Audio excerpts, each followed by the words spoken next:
obubaga bw'okwekulisa emisomo oluusi bulabibwa ng'obw'okwejalabya wabula ng'emirundi egimu ababukola baba n'ensonga ez'amaanyi lwaki babukola. Ono gw'olaba mu gawuni y'amatikkira ng'asala keeke ye Grace Akulia, omu ku bayizi abaatikkiddwa ku Yunivasite Kyambogo wiiki eno. Ku keeke eno kuliko obubaka obugamba nti My Double Blessings in 2025 obooleka omukisa ogw'emirundi ebiri ono gy'afunye omwaka guno omuli diguli ye ey'okubiri ko n'omwana we ono ow'emyezi 5 gwe yafuna oluvannyuma lw'ebbanga lya myaka 26. Olugendo lw'ono lubadde lwa bugubi wabula ng'okutuuka ku kkula lino abadde n'obugumiikiriza obuvumu kko n'essuubi. Akulia ono bazadde be baafa akyali muto ddala, olwo ye ne baganda be 4 ne batandika okulaba ennaku y'ensi eno. We grew up with our aunt, and out of there the struggle was not easy as a total orphan, and our aunt was aged. Ono agamba nti yalina okukola emirimu egyalejjalejja okusobola okweweerera okutuuka mu siniya ey'okuna. Oluvannyuma n'afunayo ka certificate mu misomo gy'obuwandiisi oba secretary. I paid myself up to senior 4. From there I went for my certificate, and then I had an uncle who sponsored me and paid me certificate in secretarial.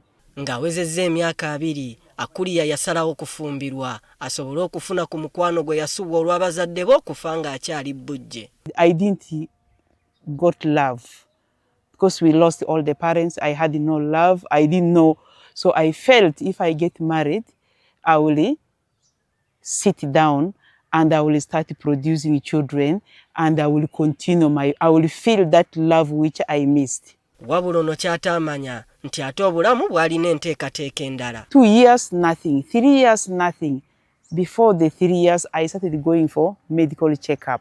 In fact, I got married in Mbarara because that's where I went for my certificate. My uncle was in Mbarara. Akulia agamba yeetala mu malwaliro ag'enjawulo mu disitulikiti y'e Mbarara wabula nga bamugamba kimu nti talina buzibu bwonna. They checked everything. They said nothing. You have nothing. Wherever I go, they say nothing. Finally, the final doctor said, my daughter, you're still young. There's a lot of time for you. Don't worry. Wait for God. Ono bwe yadda ewaka yagenda n'essuubi nti mu kiseera ekituufu Katonda ajja kumuwa omwana. Wabula omwami we yabeeranga amusalira omusango olw'obutazaala. Bull, bull, bull. And bull, bull means you are a bull. In fact, in our language, I can tell you, but you cannot understand.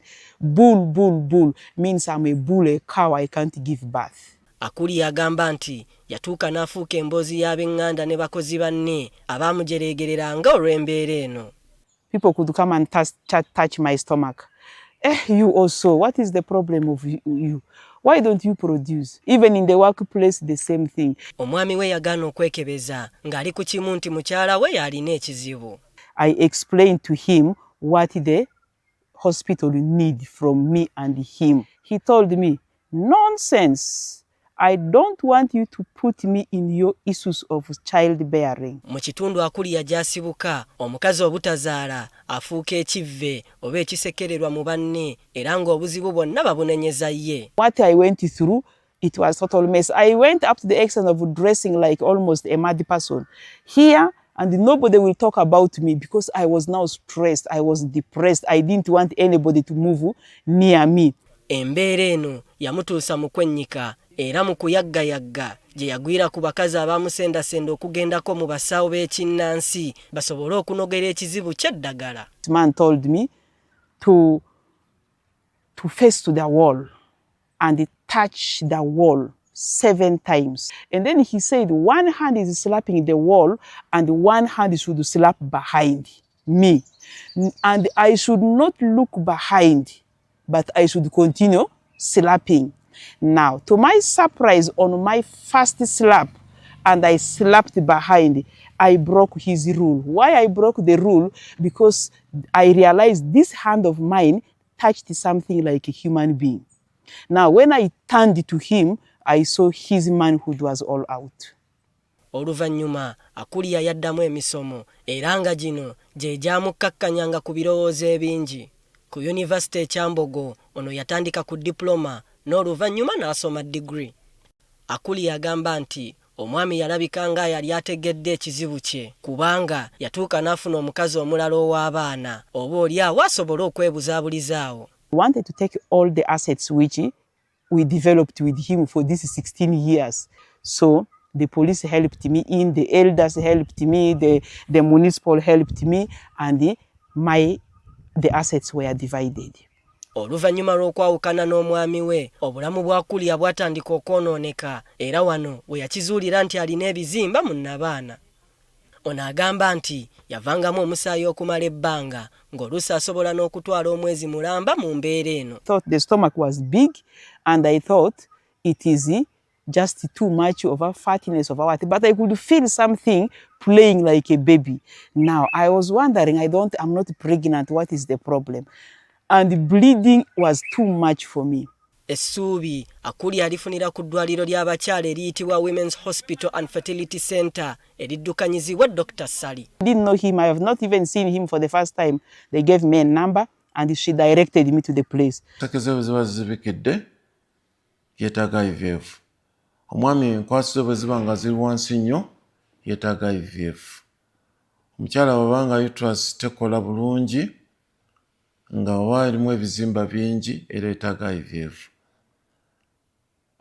Uterus bwe baba baagijjamu oyagala okufuna omwana mu majiigo weetaaga IVF. Kye tukola tupangisa omukyala n'akukuliza omwana, ekyo tukiyita surrogacy. Mu 2024 Akulia bamulongoosa emirundi 3 egy'amaanyi okumuggyamu ebizimba mpozi n'okumuyamba okuzaala mu nkola eyitibwa IVF nga mweno abakugu bagatta enkwaso z'omusajja n'amagi g'omukyala n'oluvannyuma ne biteekebwa mu mukyala olwo n'afuna olubuto. Kyazuuka nti ono yalina abaana 3 wabula ekyennaku ababiri baafiira mu lubuto. Kyokka nga bw'ayita mu mbeera eno Akulia atemo yalina okukolera ku projekiti ye ey'okunoonyereza okusobola okufuna diguli ye ey'okubiri. Mu Maaci w'omwaka ogwo lwe yasiibulwa mu ddwaliro. Omwana gwe yali asigazza mu lubuto abasawo baamumulongoosaamu mu Julayi w'omwaka guno. Bw'atyo Akulia bwe yafuna ekyamagero kye oluvannyuma lw'emyaka egy'amaziga n'okusongebwamu ennwe. Ono ayagala gavumenti esseewo enkola y'okuyamba abakyala abayita mu mbeera y'obutazaala. Now the issue is the bill is too much. The bill is too much and everybody wants a child, at least one.